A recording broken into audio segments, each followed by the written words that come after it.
Christopher उन्हें बताता है कि कोई विशाल चीज आई और उसने इनके घर को तबाह कर दिया। जब वो लोग थोड़ी और छानबीन करते हैं तो उन्हें एक विशाल फुटप्रिंट दिखाई देता है, जिसे देखकर उन्हें समझ नहीं आता कि कोई विशाल चीज अगर यहाँ से गुजरी है तो वो आगे जाकर गायब कैसे हो गई, और वो गई तो गई कहाँ। फिर नोरा, एंड्रियास और कैप्टन क्रिस्टोफर नोरा के पिता से मिलने के लिए रवाना हो जाते हैं, क्योंकि नोरा के पिता टोबियास की इस मामले में बाकी दुनिया से थोड़ी अलग सोच थी और उन्होंने कई सालों तक पहाड़ों पर यानी ट्रॉल्स पर रिसर्च भी कर रखी है। जब नोरा अपने पिता के घर जाती है तो वो देखती है कि आज भी उसके पिता ने उन ट्रॉल्स की फोटोज को संभाल कर रखा है जिन पर दुनिया विश्वास नहीं करती। फिर नोरा के पिता उन्हें बताते हैं कि आज से हजारों साल पहले भी ऐसा ही कुछ हुआ था। पहाड़ों से कोई बड़ा सा जीव निकला और थोड़ी दूर जाने के बाद न जाने कहाँ गायब हो गया। गवर्नमेंट को इस बारे में सब कुछ पता होने के बावजूद भी उन्होंने इस मामले को दबा दिया। तभी नोरा अपने पिता से कहती है कि दोबारा पहाड़ों से वैसा ही कोई जीव वापस निकल गया है। अब नोरा के पिता को पूरा यकीन हो जाता है कि वो पहाड़ों से निकला जीव और कोई नहीं, ट्रॉल ही है। फिर नोरा के पिता बताते हैं कि आज से करीब हजारों साल पहले ट्रॉल्स इस दुनिया में अपनी मर्जी से रहा करते थे और अगर कोई भी आम इंसान उनसे बात करने की कोशिश करता था तो उसे सजा दी जाती थी। अब ये सभी लोग उस जगह पर जाते हैं जहाँ उस बड़े से जीव के पैरों के निशान आगे जाकर गायब हो गए थे।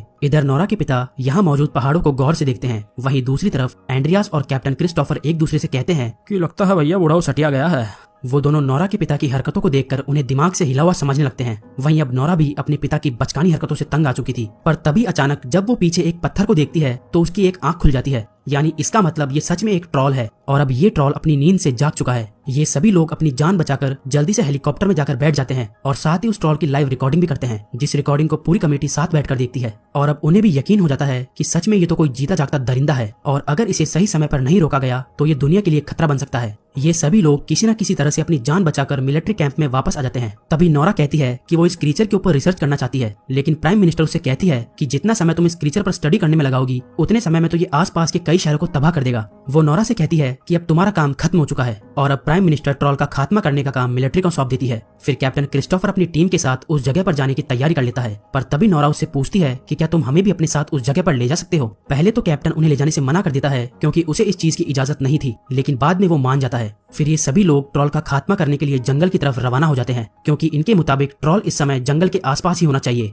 थोड़ा इंतजार करने के बाद आखिरकार इन्हें सामने एक विशाल ट्रॉल दिखाई देता है। मिलिट्री ट्रॉल पर लगातार हमले करती है, लेकिन ट्रॉल को उनसे खरोंच तक नहीं आती, बल्कि ट्रॉल अब और भी ज्यादा गुस्सा हो जाता है और अब वो एक एक कर सारे सैनिकों को मारना शुरू कर देता है। वहीं दूसरी तरफ मिलिट्री कैंप में बैठे ऑफिसर्स ये सब कुछ अपनी स्क्रीन पर लाइव देख रहे होते हैं। ट्रॉल रुकने का नाम ही नहीं ले रहा था और मिलिट्री भी ताबड़तोड़ फायरिंग कर रही थी और जब सिचुएशन आउट ऑफ कंट्रोल हो जाती है तो ये सभी लोग वहाँ से भागने लगते हैं। लेकिन तभी नोरा के पिता ट्रॉल के सामने जाकर खड़े हो जाते हैं और वो ट्रॉल को शांत रहने के लिए कहते हैं। वो ट्रॉल से कहते हैं कि अब तुम पर कोई हमला नहीं करेगा और ये सुनने के बाद ट्रॉल शांत हो जाता है। लेकिन तभी एक आर्मी टैंक फिर से ट्रॉल पर हमला कर देता है और उस हमले से बचने के लिए जब वो अपने हाथ और पैर चलाता है तो गलती से उसका पैर नोरा के पिता को लग जाता है और वो बहुत दूर जाकर गिरते हैं, जिससे वो बुरी तरह से घायल हो जाते हैं। फिर नोरा अपने पिता के पास जाती है और उन्हें बचाने की कोशिश करती है, लेकिन उनके बचने की कोई गुंजाइश नहीं थी। वो मरने से पहले नोरा से दो शब्द कहते हैं, रॉयल पैलेस और घर।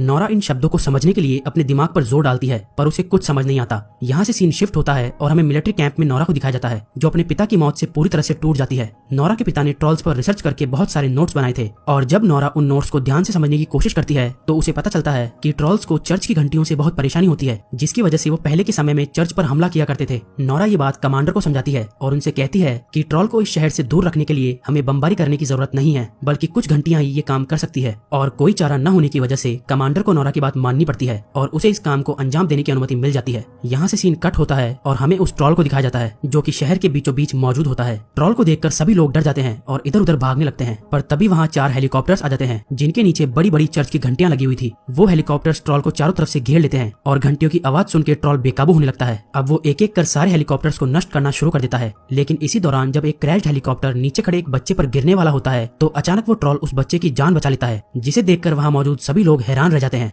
इस हादसे से ये साफ था कि ट्रॉल्स इंसानों का बुरा नहीं चाहता था। जाते जाते ट्रॉल नोरा के हेलीकॉप्टर को देखता है और चुपचाप वहाँ से चला जाता है। अब चूंकि नोरा अपने प्लान में फेल हो चुकी थी, इसलिए उसे इस मिशन से बाहर कर दिया जाता है और अब मिलिट्री कैंप में बैठे लोग उस ट्रॉल पर मिसाइल से हमला करने का फैसला करते हैं, जिस वजह से पूरे शहर को खाली करवाया जाता है। इधर नोरा को कुछ समझ नहीं आता कि अब उसे क्या करना चाहिए। तभी वो अपने पिता के कहे हुए आखिरी शब्द याद करती है, रॉयल पैलेस और घर। अब नोरा समझ जाती है कि हो ना हो वो ट्रॉल वहीं गया होगा, इसलिए वो अपने साथी एंड्रियास के साथ किंग पैलेस जाती है, जहां उसकी मुलाकात किंग के चीफ मिनिस्टर से होती है। नोरा उन्हें बताती है कि हो सकता है वो ट्रॉल यहाँ हमला करे, इसलिए जितनी जल्दी हो सके उतनी जल्दी आपको इस पैलेस को खाली करना होगा। तभी चीफ मिनिस्टर उनसे कहता है कि मुझे तो इस बात का पहले से ही पता था। फिर नोरा उनसे पूछती है कि आप इस बारे में और क्या क्या जानते हैं, जिस पर चीफ मिनिस्टर उन्हें बताता है कि पौराणिक किताबों में लिखा हुआ है कि अगर कोई राजा अपना घर किसी दूसरे राजा के घर के ऊपर बनाए तो उसे शुभ माना जाता है और इस किंग पैलेस के बनने से पहले यहाँ ट्रॉल्स का घर हुआ करता था। जो कि इन पहाड़ों के राजा थे, लेकिन इस पैलेस के राजा ने अपने स्वार्थ के लिए उन सभी को मरवा दिया था। वो उन्हें ये भी बताता है कि कई सालों पहले एक ट्रॉल के बच्चे को जंगलों में ऐसे ही छोड़ दिया गया था और हो सकता है कि अब वही ट्रॉल बड़ा होकर इस जगह को खत्म करना चाहता है।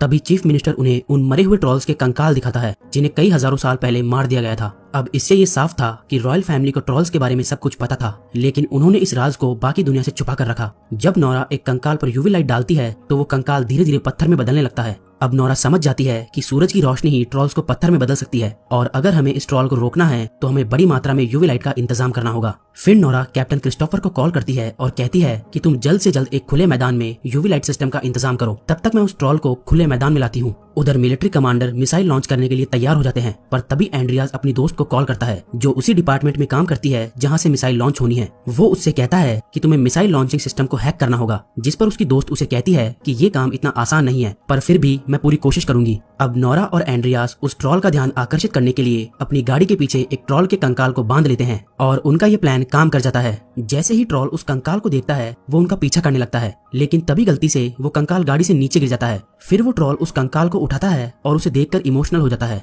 पर तभी अचानक वो कंकाल उसके हाथ से छूटकर नीचे गिर जाता है, जिससे वो ट्रॉल और भी ज्यादा गुस्से में आ जाता है। अब वो नोरा और एंड्रियास को मारने के लिए उनकी गाड़ी का पीछा करता है, लेकिन नोरा अपनी जान बचाते हुए किसी न किसी तरह से खुले मैदान तक पहुंच जाती है। तभी एक फाइटर जेट ट्रॉल पर मिसाइल दागने के लिए तैयार हो जाता है और जैसे ही वो मिसाइल का बटन दबाता है तो मिसाइल एक्टिवेट ही नहीं होती, यानी इसका मतलब एंड्रियास की दोस्त ने बखूबी अपना काम कर दिया है। वहीं कैप्टन क्रिस्टोफर सारी यूवी लाइट्स को चालू कर देता है, जिनका असर ट्रॉल पर साफ साफ दिखाई देता है। ट्रॉल दर्द के मारे चिल्लाने लगता है और वो धीरे धीरे पत्थर में बदलना शुरू हो जाता है। तभी नोरा को एहसास होता है कि इस ट्रॉल के साथ ये जो हम कर रहे हैं वो बिल्कुल गलत है। वो समझ जाती है कि जिस कुदरत ने इंसानों को जन्म दिया था उसी कुदरत ने इन ट्रॉल्स को भी बनाया था, लेकिन इंसानों ने इन बेचारे ट्रॉल्स को खत्म कर दिया, जबकि ये तो इंसानों के लिए कभी खतरा भी नहीं थे। इसलिए वो जल्दी से उन सभी यूवी लाइट्स को बंद कर देती है और उस ट्रॉल के सामने जाकर खड़ी हो जाती है। नोरा चिल्लाकर उस ट्रॉल से कहती है कि ये जगह तुम्हारे लिए नहीं है, तुम यहाँ से चले जाओ, नहीं तो ये दुनिया तुम्हें जीने नहीं देगी। ट्रॉल नोरा की सारी बातें समझ रहा होता है, लेकिन इससे पहले कि वो कुछ कर पाता, सुबह होने के कारण वो सूरज की अल्ट्रावायलेट रेडिएशंस की चपेट में आ जाता है, जो कि उसके लिए बहुत नुकसानदायक थी।